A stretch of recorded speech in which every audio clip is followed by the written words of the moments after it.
1. Right off the start, we have Tiger Sharks grabbing a ton of cubes. 4 big guys in backs, grabbing a lot of purples. All of the red cubes have already been pushed off the post. Looks like Tiger Sharks is getting ready to start scoring.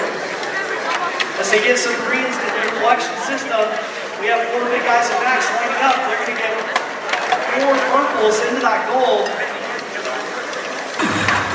35 seconds, you can now switch drivers.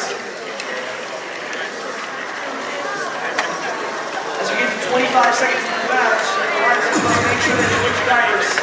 Looks like Tiger Sharks have started scoring some green cubes with that far goal. 4 big guys in backs getting some more cubes into their system to try to score. Looks like Tiger Sharks getting ready to score as well. They get 2 in. 4 big guys in backs go for the park.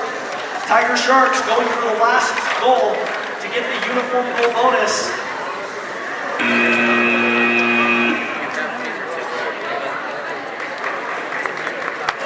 We're going to the last field. Qualification match 69. We've got 62026 seed, the Chillers, and 5